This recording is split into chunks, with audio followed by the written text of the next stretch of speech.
Now, I haven't met most of you, or really any of you, but I feel a really good vibe in the room. And so I think I'd like to treat you all to a meal. What do you think? Yes. Yes? Great. So many new friends. So we're going to go to this cafe. They serve sandwiches. And the sandwiches are really delicious, but I have to tell you that sometimes they make people really, really sick. And we don't know why, because the cafe won't tell us how to make the sandwich. They won't tell us about the ingredients. And then the authorities have no way to fix the problem. But the offer still stands. So who wants to get a sandwich? Oh, some brave souls. We can talk after.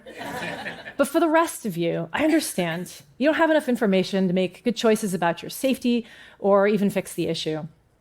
Now, before I further the anxiety here, I'm not actually trying to make you sick, but this is an analogy to how we're currently making algorithmic systems, also known as artificial intelligence or AI. Now, for those who haven't thought about the relationship between AI and sandwiches, don't worry about it. I'm here for you. I'm going to explain. You see, AI systems, they provide benefit to society. They feed us, but they're also inconsistently making us sick. And we don't have access to the ingredients that go into the AI, and so we can't actually address the issues. We also can't stop eating AI like we can just stop eating a shady sandwich because it's everywhere. And we often don't even know that we're encountering a system that's algorithmically based. So today, I'm going to tell you about some of the AI trends that I see. I'm going to draw on my experience building these systems over the last 2 decades to tell you about the tools that I and others have built to look into these AI ingredients. And finally, I'm going to leave you with 3 principles that I think will give us a healthier relationship to the companies that build artificial intelligence. I'm going to start with the question, how did we get here? AI is not new. We have been living alongside AI for 2 decades. Every time that you apply for something online, you open a bank account, or you go through passport control, you're encountering an algorithmic system. We've also been living with the negative repercussions of AI for 20 years. And this is how it makes us sick. These systems get deployed on broad populations, and then certain subsets end up getting negatively disparately impacted, usually on the basis of race or gender, other characteristics. We need to be able to understand the ingredients to these systems so that we can address the issues. So what are the ingredients to an AI system? Well, data fuels the AI. The AI is going to look like the data that you gave it. So for example, if I want to make a risk assessment system for diabetes, my training data set might be adults in a certain region. And so I'll build that system. It'll work really well for those adults in that region, but it does not work for adults in other regions or maybe at all for children. So you can imagine that if we deploy this for all those populations, there are going to be a lot of people who are harmed. We need to be able to understand the quality of the data before we use it. But I'm sorry to tell you that we currently live in what I call the Wild West of data. It's really hard to assess quality of data before you use it. There are no global standards for data quality assessment. There are very few data regulations around how you can use data and what types of data you can use. This is kind of like in the food safety realm. If we couldn't understand where the ingredients were sourced, we also had no idea whether they were safe for us to consume. We also tend to stitch data together. And every time we stitch this data together, which we might find on the internet, scrape, we might generate it, we could source it, we lose information about the quality of the data. And the folks who are building the models are not the ones that found the data. So there's further information that's lost. Now, I've been asking myself a lot of questions about how can we understand the data quality before we use it? And this emerges from 2 decades of building these kinds of systems. Now, the way I was trained to build systems is similar to how people do it today. You build for the middle of the distribution. That's your normal user. So for me, a lot of my training data sets would include information about people from the Western world who speak English, who have certain normative characteristics. And it took me an embarrassingly long amount of time to realize that I was not my own user. So I identify as non-binary, as mixed race, I wear a hearing aid, and I just wasn't represented in the data sets that I was using. And so I was building systems that literally didn't work for me. For example, I once built a system that repeatedly told me that I was a white Eastern European lady. This did a real number on my identity. But perhaps even more worrying, this was a system to be deployed in healthcare, where your background can determine things like risk scores for diseases. And so I started to wonder, can I build tools and work with others to do this so that I can look inside of a data set before I use it? In 2018, I was part of a fellowship at Harvard at MIT, and I, with some colleagues, decided to try to address this problem. And so we launched the Data Nutrition Project, which is a research group and also a nonprofit that builds nutrition labels for data sets.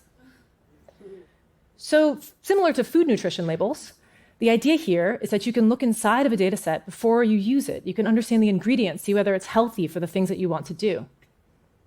Now, this is a cartoonified version of the label. The top part tells you about the completion of the label itself.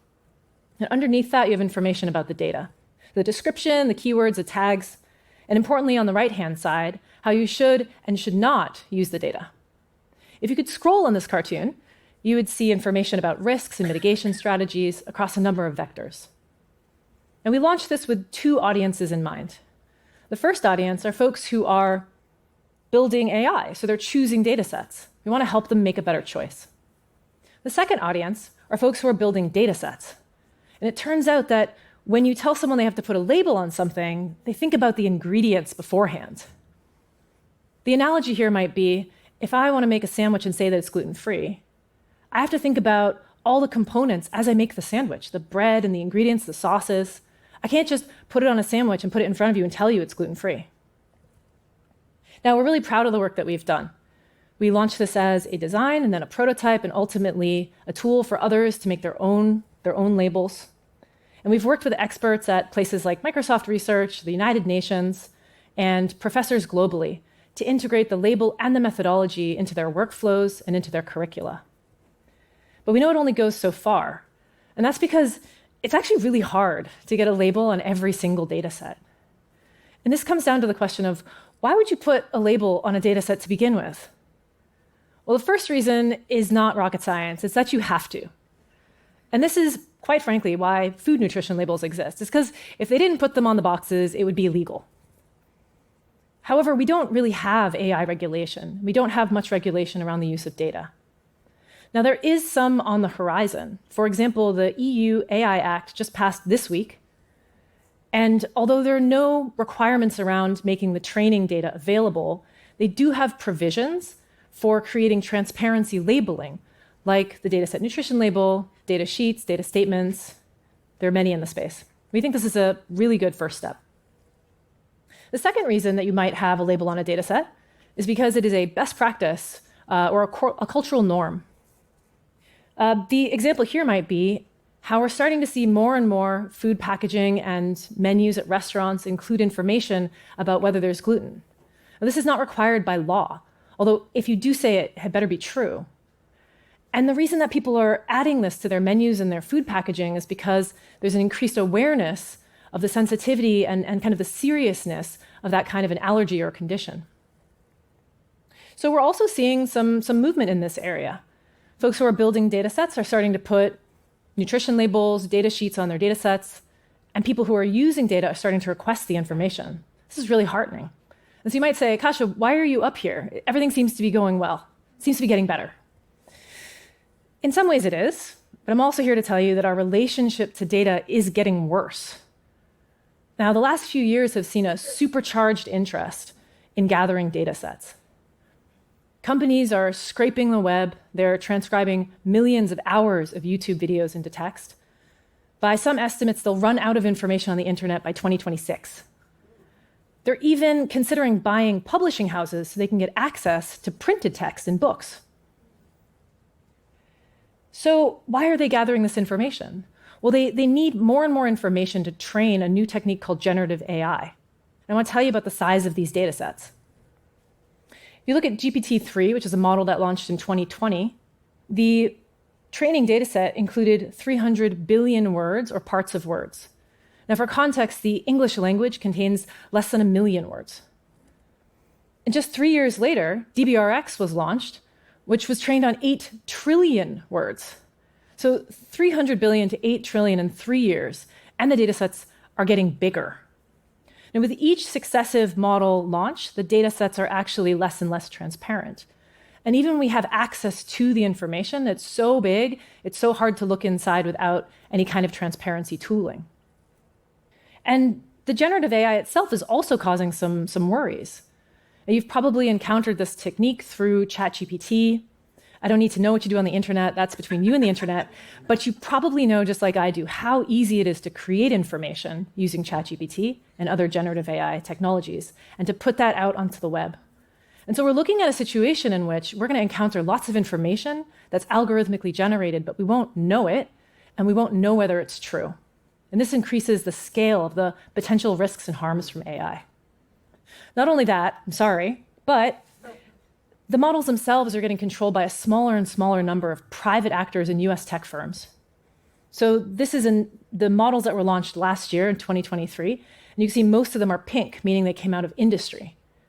And if you look at this over time, more and more are coming out of industry, and fewer are coming out of all the other sectors combined, including academia and government, where technology is often launched in a way that's more easy to be scrutinized.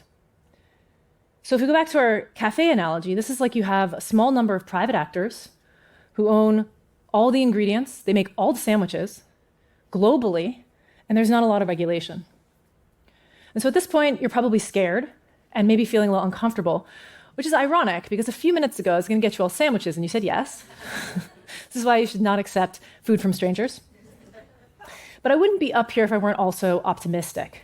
And that's because I think we have momentum behind the regulation and the culture changes, especially if we align ourselves with three basic principles about how corporations should engage with data.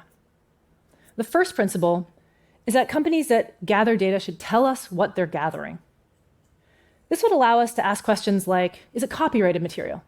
Is that information private? Could you please stop? It also opens up the data to scientific inquiry. The second principle is that companies that are gathering our data should tell us what they're going to do with it before they do anything with it. And by requiring that companies tell us their plan, this means that they have to have a plan, which would be a great first step. It also probably would lead to the minimization of data capture, because they wouldn't be able to capture data if they didn't know what they were already going to do with it. And finally, principle 3, companies that build AI should tell us about the data that they use to train the AI. And this is where dataset nutrition labels and other transparency labeling comes into play. In the case where the data itself won't be made available, which is most of the time probably, the labeling is critical for us to be able to investigate the ingredients and start to find solutions.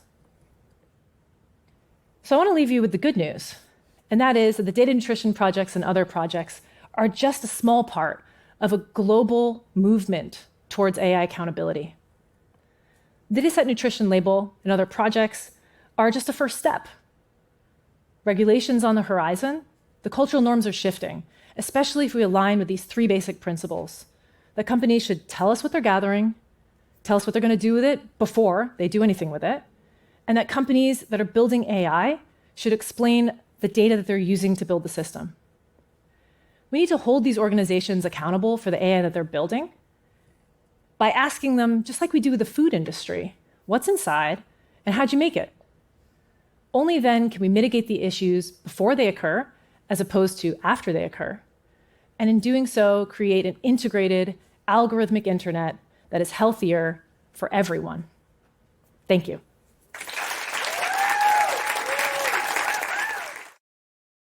恳请点赞，订阅我们的频道，一起学习演讲中的实用英语。